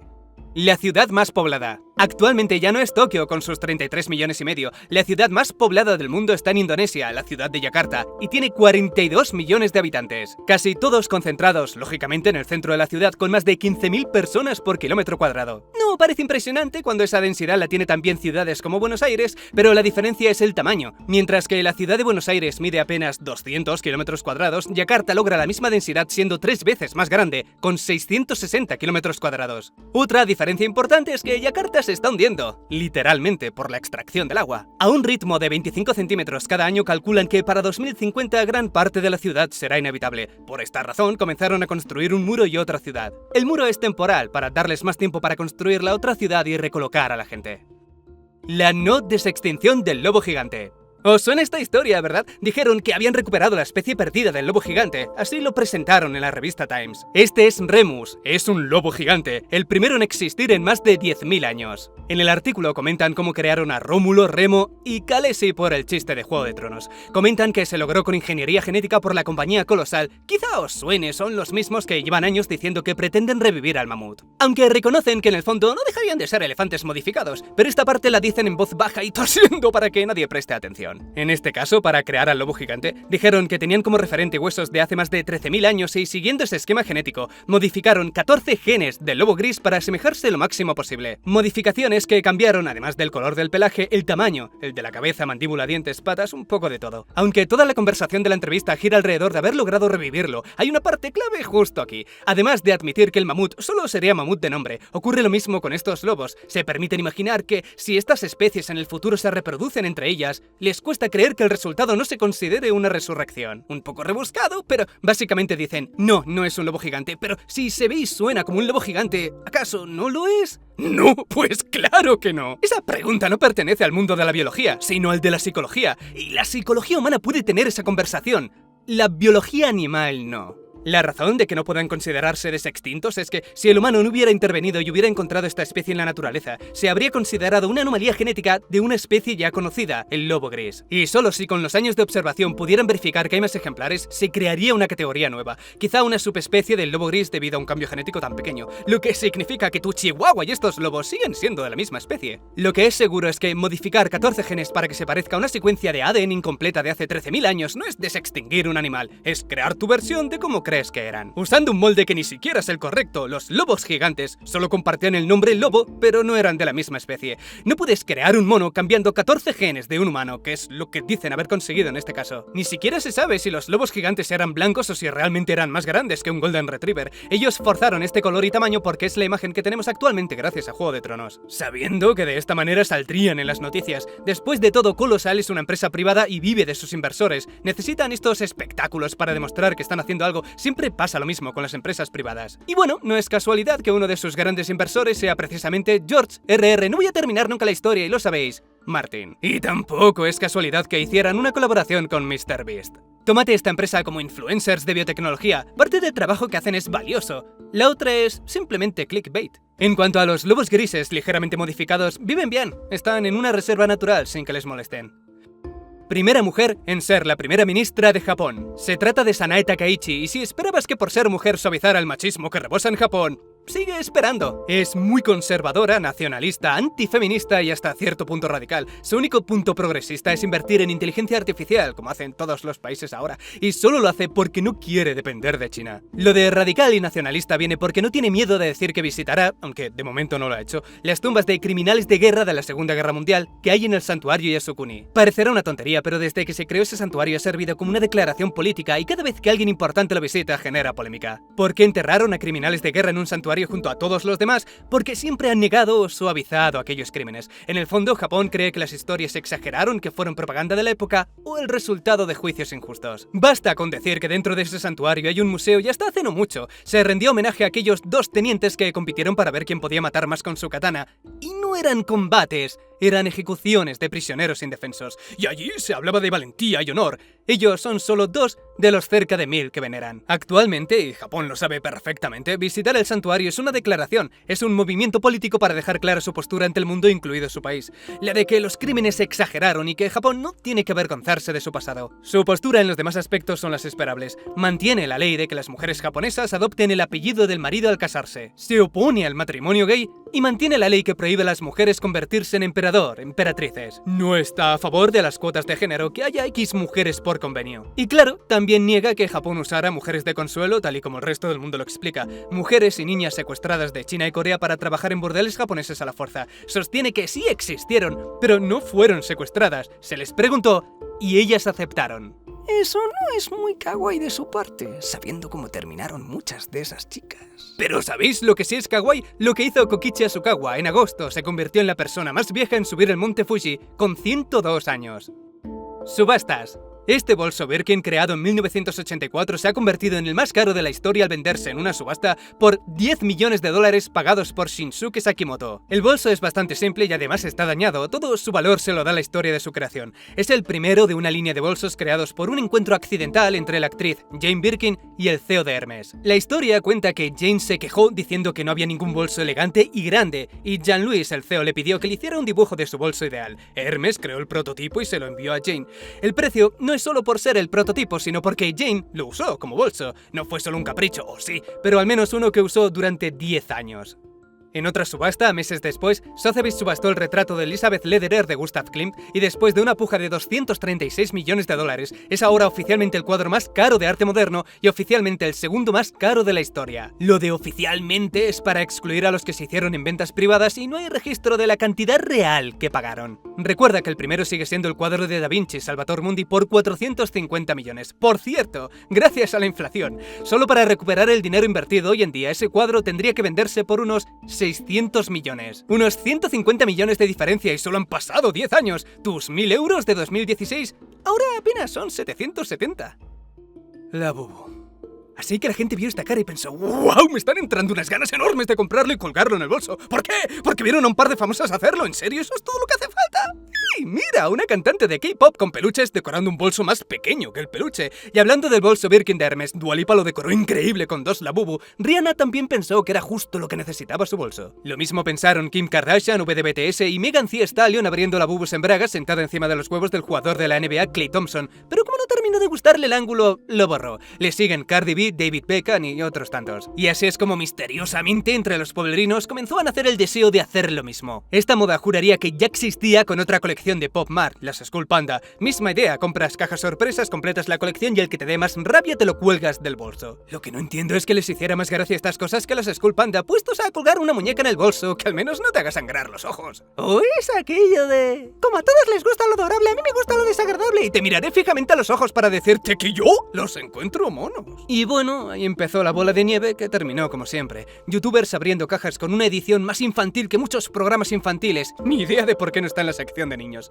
Reacciones exageradas y algunos de ellos con edad de estar más preocupados de la jubilación que de muñecos. Canciones infantiles, compras masivas para revender. El formato de estas muñecas es venderse en cajas misteriosas. Cierto que puedes comprar la colección entera, pero esos no son los que están buscando. Para añadirle algo de adicción, siempre añaden una o 2 muñecas especiales que tienen muy pocas probabilidades de salir, pero que cuando salen, las ves en reventa por el ajustado y competitivo precio de $2000, $3000 o $4000. Estos son los que están buscando para colgarlos en el bolso o revender. Lo más raro de todo esto es que se supone que no pagaron a ningún famoso. Fue una tendencia natural iniciada por la cantante K-pop Rosé. Al resto de verdad de corazón les hizo gracia y terminó gustándoles. Y ya que te gusta seguir tendencias, que te conozco, deberías saber que Miu Miu ha sido la marca más deseada en 2025 y tiene pinta de continuar en 2026. Lo creas o no, también popularizada por cantantes K-pop. Esta sí fue una colaboración pagada. Si te sobran unos 5 millones, puedes pagar a V de BTS para que se haga una foto en Instagram con tu producto. Un poco caro, pero todo lo que publicita se agota en cuestión de horas. Como también logra Jang Won-young de eBay y Momo de Twice. Una aparición en público y lo que llevan puesto se busca un 300% más. Sí, los fans del K-pop son así. Apacha, pacha. Mira arriba si quieres. ¡Que viene! ¡Que viene! ¡Que viene! Ay no, era broma, al final no viene.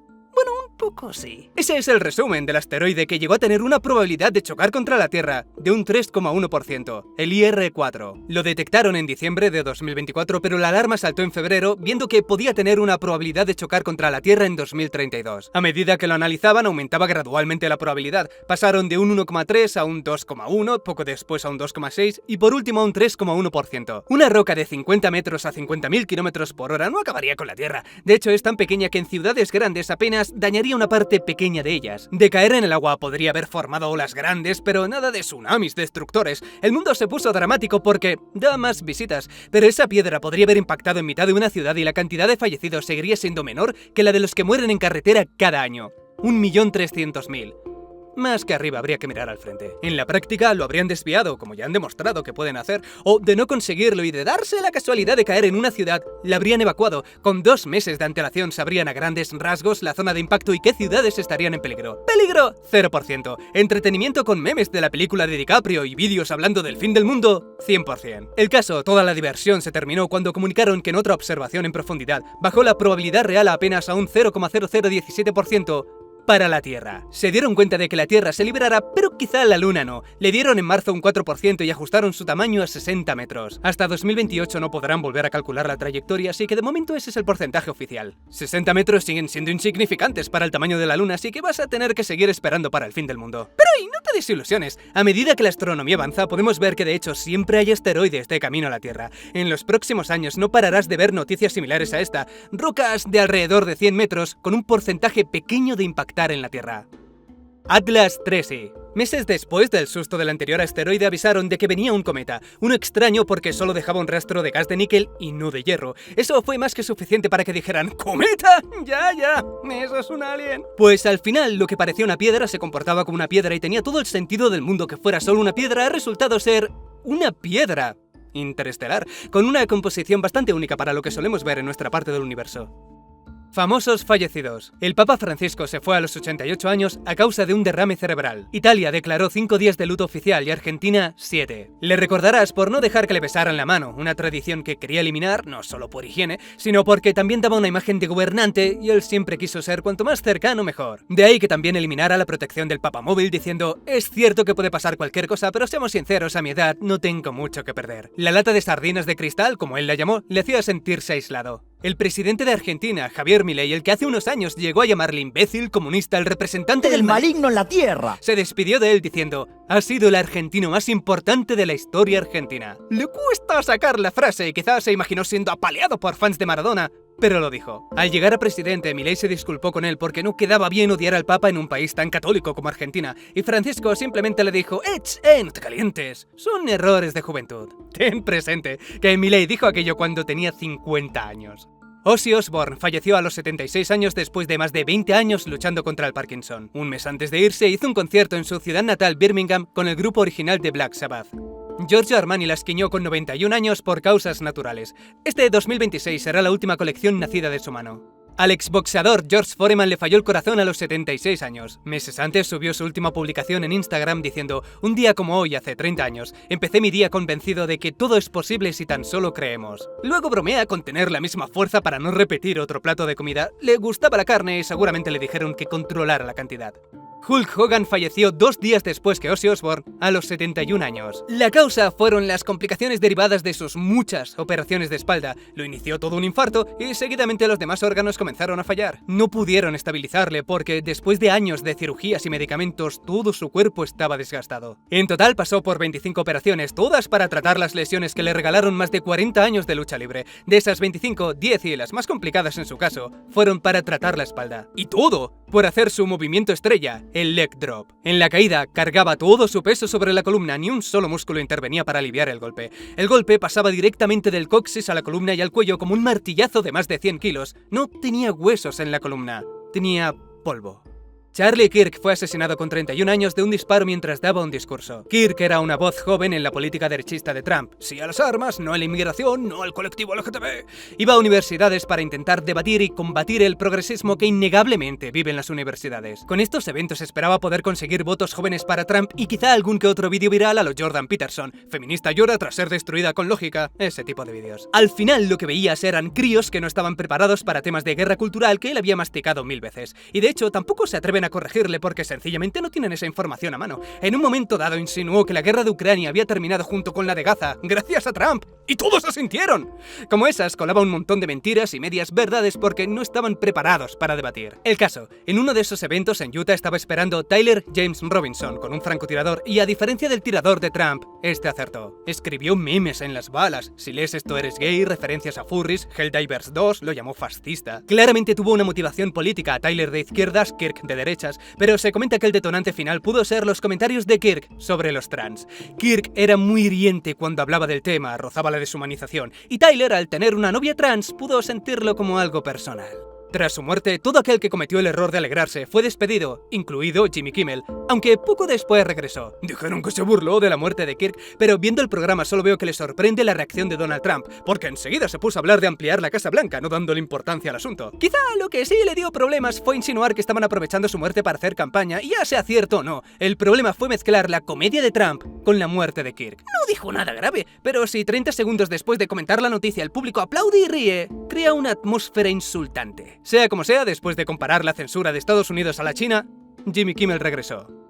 Lo más consumido del año. Los juegos más vendidos fueron Battlefield 6, Silksong, Ark Riders, Kingdom Come Deliverance 2, en Europa destaca FC26 y en Japón Monster Hunter Wilds. Schedule One es el más impresionante de la lista. Un juego creado por un solo desarrollador ha vendido algo como 10 millones de unidades, ganando como 120 millones de dólares. Repo es otro indie que explotó, más de 15 millones de unidades vendidas con cerca de 140 millones en ingresos. El ganador del premio Juego del Año fue el AA disfrazado de juego indie Expedition 33 junto con 50.000 premios más, pero por ventas no entra en el top 10.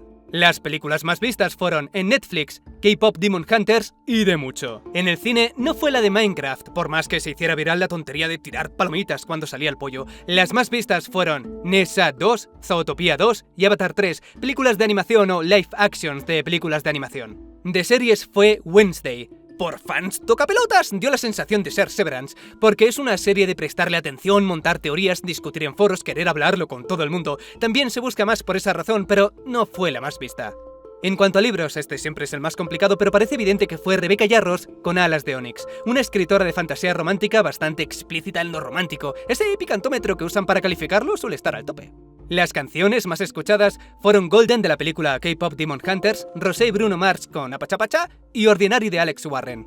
En cuanto a la peor película del año, está claro que fue Blancanieves. Odiada por los fans de la original, por los críticos de cine y por los haters profesionales. Se estima que con la broma, Disney perdió cerca de 200 millones de dólares. Cada detalle que mostraban era criticado por un grupo específico. Para empezar, la elección de Rachel Zegler para interpretar un personaje que la única definición que se hace de ella es, precisamente, ser blanca como la nieve. Les llamaron racistas, coloristas y de todo, pero eso fue solo el principio. La villana es Gal Gadot. Por un lado, a nivel narrativo no encaja que la madrastra fuera de entrada más guapa que Blancanieves. Por otro, fuera de la ficción, Gadot nunca ha criticado las acciones de Israel en Gaza. Al ser israelí, la gente esperaba que se posicionara, preferiblemente en contra, porque toda neutralidad será tomada como complicidad. Si no eliges bando, eres enemigo de ambos, ya sabes. Israel quería que hablara más, mientras que Hollywood rezaba para que no abriera la boca. Lo mismo pasó con Zegler. Dijo que la historia original presentaba a una mujer desvalida que necesitaba ser rescatada por un hombre y encima con un beso. Lo llamó anticuado y comentó que en la nueva película no sería así. Por si fuera poco, tras el estreno del tráiler, publicó en su cuenta de Twitter: y recuerden siempre, Palestina libre. A Hollywood le petó una vena en la cabeza y Gal Gadot recibió aún más insultos y amenazas por culpa de ella. Le pidieron a Zegler que lo borrara, pero no lo hizo. Los enanos al principio tenían que ser actores reales, pero después de la crítica de Peter Dinklage, Disney lo cambió a CGI. Su crítica siempre ha sido que las personas con enanismo en el cine son usadas para burlarse de ellas, como en El Lobo de Wall Street, o se presentan como seres mágicos, lo que le resta humanidad, es decir, rara vez se les trata simplemente como personas. A él no parecía importarle que fuera un cuento, su crítica era la misma. Enanos mágicos viviendo aislados de la sociedad en una cueva. Ten en cuenta que el enano del Señor de los Anillos tampoco le gusta, viene del mismo mito o cuento del ser mágico viviendo en cuevas y adictos al oro. En resumen, malo para el estereotipo desde su punto de vista. Los actores que tenían esos papeles se cagaron en su padre porque perdieron el trabajo, y Disney como solución pensó: ¿sabes qué hay más progresista que contratar enanos? ¡No hacerlo! Así nació esta imagen, que Disney hizo creer que era falsa, pero aunque cueste creerlo es real. Blancanieves y los 7 amigues de cuerpos tipo A y tipo B de diversas estaturas y etnias. De verdad, a día de hoy sigue costando creer que siquiera pensaran en hacerlo. Como solución final trajeron de nuevo a los enanos, pero hechos en CGI. El problema es que para la estética optaron por la siempre mala combinación de proporciones estilizadas propias del cómic con expresiones y texturas fotorrealistas. El lado técnico no es para nada malo, pero queda raro, es inquietante. Total, que con la tontería menos 200 millones. El nuevo TikTok.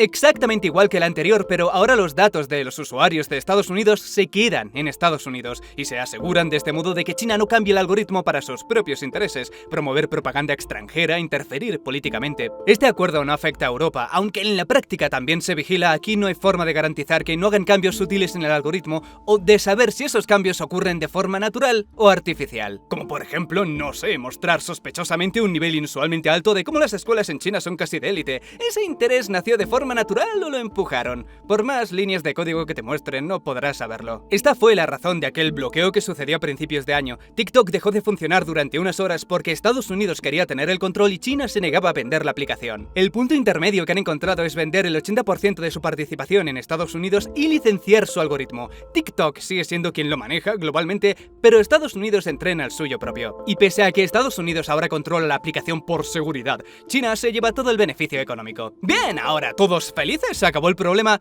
Con China sí, pero empieza otro con Estados Unidos. Han visto que con el cambio ahora TikTok recopila aún más información de los usuarios, incluyendo la ubicación exacta en cada momento. Y por lo que comentan, censuran bastante. Ahora apenas se puede compartir ninguna crítica a Trump, a las deportaciones o a las muertes que están resultando de ellas. Quiero decir, puedes hacerlo, pero aun si te dejan publicar el vídeo, convenientemente dará un error y no se recomendará. Disculpad las molestias, estamos trabajando en ello. Capitalismo arcoiris.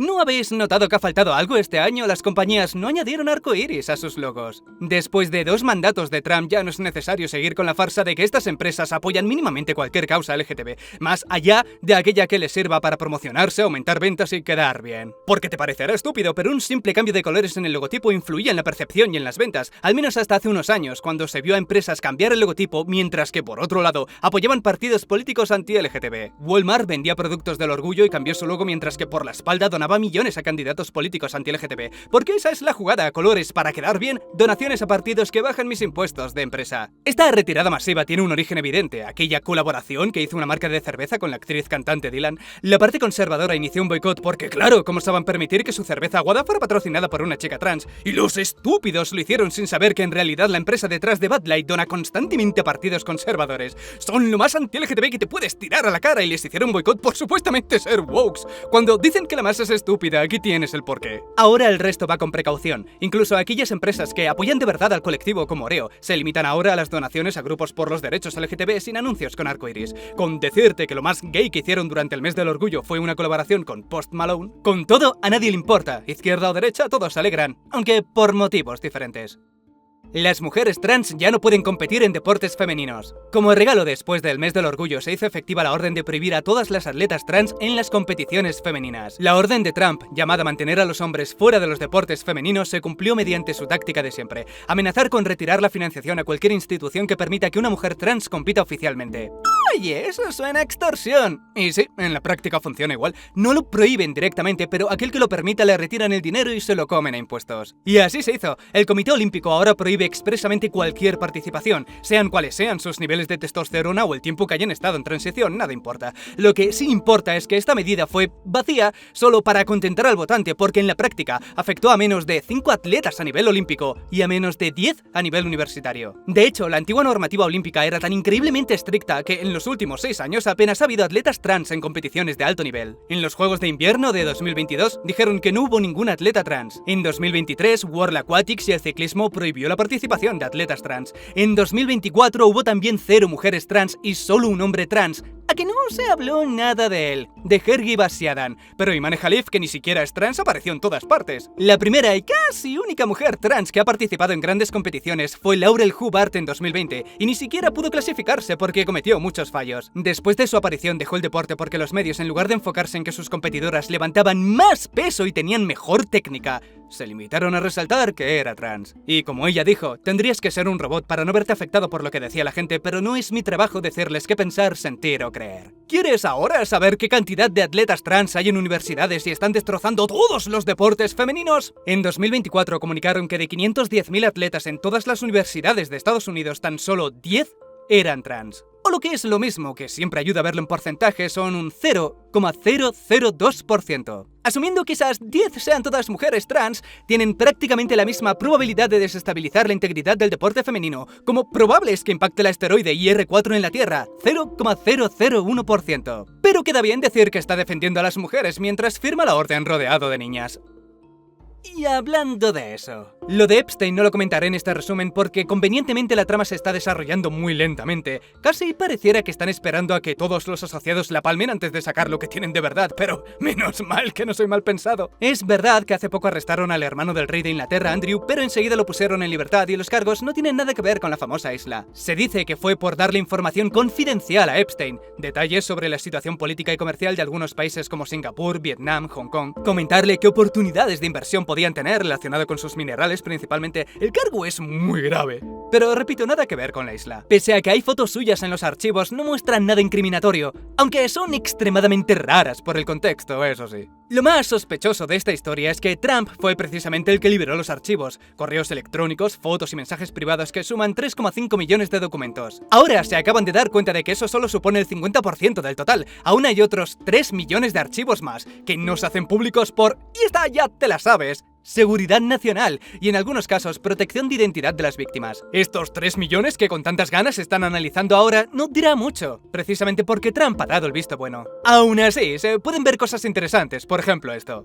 Este es Elon Musk preguntando a Epstein ¿cuándo será la fiesta más loca en la isla? En noviembre de 2012. Ten presente que para entonces ya habían condenado a Epstein y todo el mundo sabía de sus gustos. Un mes después, Elon insistió con la pregunta de si tenía otra fiesta planeada, dejando claro que no quería la isla para estar relajado, sino todo lo contrario. Y por si esto no fuera suficiente, podemos ver que en el calendario Epstein apuntó otra posible visita de Elon a la isla, el 6 de diciembre de 2014. Parecía preguntarle por la isla cada fin de año. Pero esto no parece ser suficiente para decir que él y su exmujer Tallulah asistieran. ¿O tan solo suficiente para que supieran qué pasaba allí? ¡Claro que no! ¡Por supuestísimo que no! Con la cantidad de dinero que él tiene, puede hacer lo que quiera sin repercusiones, como este gesto súper inofensivo cuando lo hace él, justificado por millones de personas que si lo estás malinterpretando, pero cuando los que no tienen su fama y fortuna le imitan, terminan despedidos, así que algo hay.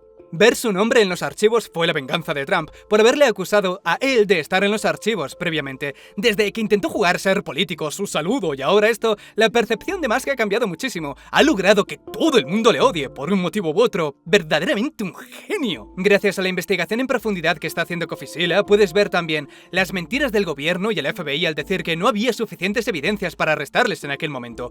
Cuando aquí se lee literalmente que hablaban de viajes para reclutar chicas, pagarles, hacerles el visado y llevarlas a la isla. Pero no hay evidencia, claro, porque en los correos las llaman modelos. Parece ser que tú dices modelo y desarmas a toda la justicia de Estados Unidos. ¡Lo siento, señores! ¡Ha dicho modelos! No hay nada que ver aquí. A Didi, por hacer lo mismo de transporte de modelos, como las llaman ellos, le ha caído cerca de 4 años que ya está cumpliendo. Que después de todas las acusaciones de abuso, su condena sea esa es risible, pero la idea es esta. Ese transporte es punible, es ilegal en todo Estados Unidos, y por aquel entonces tenían información de sobra para darle la misma condena a Epstein y a todos sus amigos, y no lo hicieron. De hecho, les siguen protegiendo, sus nombres están ocultos.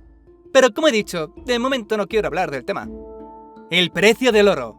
En este último año el precio del oro se ha multiplicado por 2. De los 2.000 y algo dólares hemos pasado a los 5.200 con un pico máximo de 5.600. Siempre se ha dicho que el oro es la inversión más segura, sí, pero a la larga, este crecimiento en tan solo un año es una salvajada. La razón es, directa e indirectamente, Donald Trump. Al ver que Estados Unidos pudo congelar 300.000 millones a Rusia de un día para otro, el resto se puso rápidamente de pie. No quieren tener miedo de no poder usar su dinero. Ese miedo hizo que China, India, Brasil, Emiratos Árabes y compañía empezaran a comprar oro como locos. Su plan siempre ha sido salir del dominio del dólar y creen que con el oro pueden hacerlo. Este movimiento de consolidarse hundiría el dólar. China podría convencer a Brasil, India y África a usar el oro, que junto con Rusia por culpa de las sanciones serían varios mercados gigantes que dejarían de usar el dólar. Esto es importante para entender lo que viene ahora. La inflación en Estados Unidos se está produciendo demasiado rápido y como están más pendientes de esa guerra extraña que tienen contra los trans que de recuperar su economía, no tiene pinta de terminar pronto. Para arreglarlo y convencer amablemente al resto del mundo de que sigan usando el dólar, Estados Unidos tendría que hacer algo desesperado, no sé, como comenzar una guerra contra Irán. Y está funcionando de maravilla, mira este gráfico. El ataque ocurrió en febrero y el moribundo dólar, que estaba a 0,83 respecto al euro, ha subido a 0,87. No digo que esta sea la única razón, pero sí una de ellas. Más allá de las supuestas armas nucleares que están intentando neutralizar, atacar Irán al menos teóricamente sonaba bien porque cumpliría varios objetivos. Entorpece la relación petrolera de Irán y China, un 2 por 1, el dólar sube, algo que está haciendo, distrae a los votantes de prestar demasiada atención a su propia economía y con suerte, una victoria les despertaría la vena patriótica y seguirían votándole a ellos en las próximas elecciones. Y por último, hacerse ricos personalmente. Poco se comenta, pero los hijos de Donald Trump se están beneficiando de la guerra al tener inversiones en empresas de tecnología militar que están usando en Irán y Ucrania, empresas previamente financiadas por el Pentágono. Básicamente, cuanto más se alargue la guerra, más dinero ganarán sus hijos, e indirectamente más subirán los impuestos de la clase media, porque el dinero tiene que venir de alguna parte, sin cabrear a los millonarios que financian partidos republicanos. Pero sí, menos mal que ahora las trans no pueden competir. Trump ofrece dinero a sus amigos millonarios y familia y batalla cultural al resto, algo con lo que se indignen y distraigan. No vaya a ser que presten atención a sus propias vidas y vean lo miserables que son, y funciona, porque ¿qué decían de las masas? Vietnam termina con su política de 2 hijos, porque por alguna razón seguía vigente aun cuando veían que la gente ya no quiere tener hijos. En realidad no es el peor país en este tema, su tasa de natalidad está en el 1,9. Recordemos que España es de los peores, con un 1,1 cuando se requiere un mínimo de 2,1 solo para mantener el nivel de reemplazo. Lo mismo ocurre con Vietnam. Parecen tener un margen más pequeño, pero estar por debajo de 2 a la larga te deja sin gente y se ven obligados a recurrir a la inmigración para sostener el sistema. De hecho, si no fuera por la inmigración, España, Italia, Alemania habrían colapsado hace tiempo. Vietnam, sin embargo, no tiene esa posibilidad. No hay una inmigración que sostenga parcialmente su economía, y si no solucionan este problema para 2036, no tendrán población joven para trabajar. Por ahora, lo mejor que se les ha ocurrido para incentivar la natalidad es dar el equivalente a 100 euros, menos de un sueldo mínimo allí, a las mujeres que tengan 2 hijos, junto a educación gratuita hasta los 5 años. España ahora está pensando un sistema similar, 200 euros de ayuda al mes hasta, dicen, los 18 años. Dicho de otro modo, si el gasto para criar un hijo de media roza los 340.000 hasta los 18 años, ellos en el mejor de los casos, y seguro que no terminará siendo así, quieren darte 43.000. Siguen siendo 300.000 de gasto. Mientras tanto, las parejas, aun con 2 sueldos, se sienten ahogadas económicamente, sin posibilidad de comprar un piso y sin poder ahorrar. No van a tener hijos, hagan lo que hagan, y los que ganan bien no tienen tiempo ni las ganas de arriesgar su estabilidad. Bulgaria adopta el euro y se une a la eurozona siendo el país número 21. Más fuerza para el euro y para la geografía europea. Bulgaria se convierte en la última pieza que faltaba para intentar disminuir el control que tiene Rusia sobre el Mar Negro. En cuanto a energía, Europa se está poniendo en la peor situación. Si mañana terminara la guerra y Rusia dominara completamente Ucrania, Europa se quedaría sin sus mayores centrales nucleares, que de hecho la mayor de ellas ya está en poder ruso. Pero bueno, Bulgaria está ahora dando los primeros pasos para construir centrales nucleares allí. Les beneficia a ellos económicamente, beneficia a Europa, todos ganan. Noruega prohíbe la venta de coches a combustión. Quizá prohibido no sea la palabra, pero esa es la finalidad. Eliminar los coches de combustión al hacer que simplemente los eléctricos sean más baratos. Los coches eléctricos representan ahora el 96% de las ventas anuales. Se espera que para este año la cifra sea aún mayor. El que siga prefiriendo gasolina, por lo que sea, tendrá que tener en cuenta que allí los coches a combustión ahora son más caros por un impuesto añadido y se arriesga a multas por contaminación. Los eléctricos pasan de este modo a tener ventajas únicas. No pagan IVA, algunos aparcamientos y peajes son gratuitos. Los llaman hipócritas porque, pese a este cambio, siguen exportando petróleo, pero hay acuerdos de por medio con la Unión Europea para que sigan haciéndolo por el bien de su economía y la de todos. Tanto les interesa vender como al resto comprar. O exportan, o se arruinan, o exportan, o acabarás pagando un riñón para llenar el coche. La transición a coches eléctricos puede ser rápida. Cambiar el sistema económico global lleva un pelín más de tiempo. Sean o no hipócritas.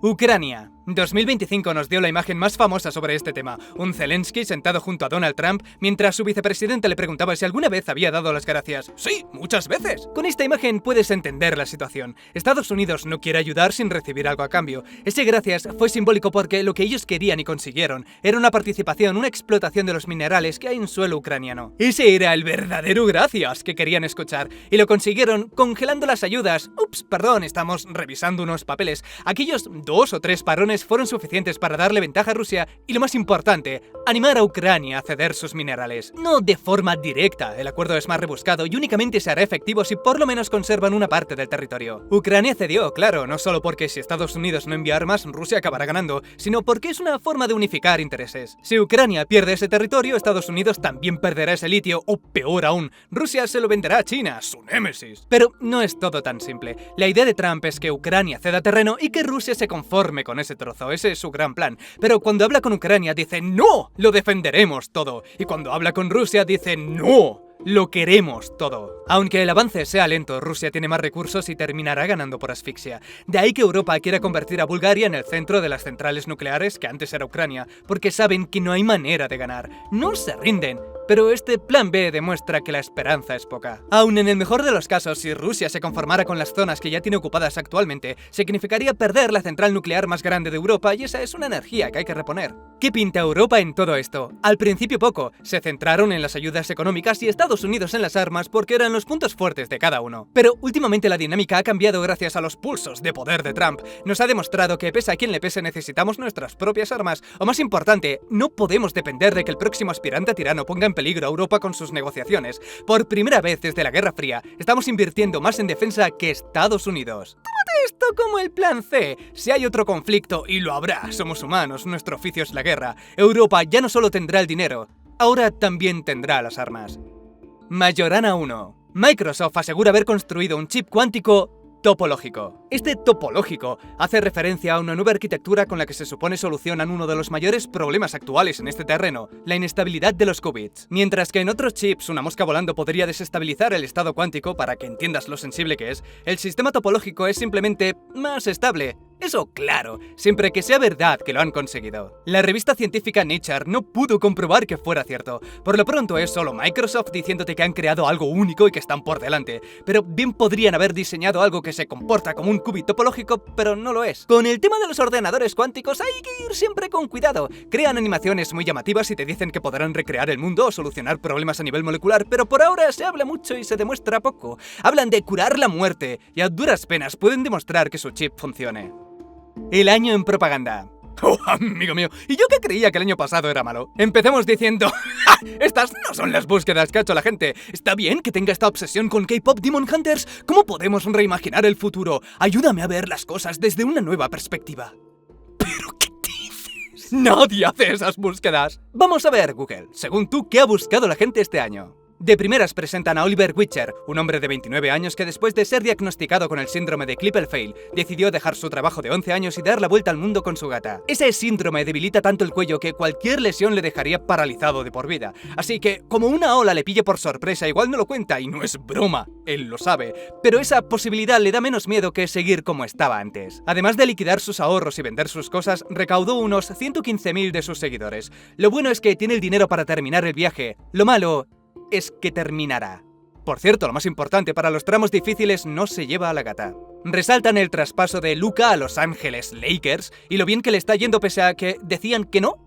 Ni idea de si hay algo más de fondo. Del mismo modo comentan Alcaraz y Sinner, dos nuevos tenistas que prometen mucho. Muestran también la victoria de Lando en la Fórmula 1, cantantes y más cantantes y más cantantes. La Bubus, 6-7, la muerte de Kirk. A Demon Hunter le dedican el 10% del vídeo, solo superado por los desastres naturales ocurridos en Texas, al que le dedican el 16% del vídeo. Esta soldado no es famosa por nada en particular, es solo un momento emotivo de reencuentro familiar que a Google le gusta poner para buscar la lagrimilla fácil. ¿No son bonicos nuestros soldados? ¿Nos dan pena?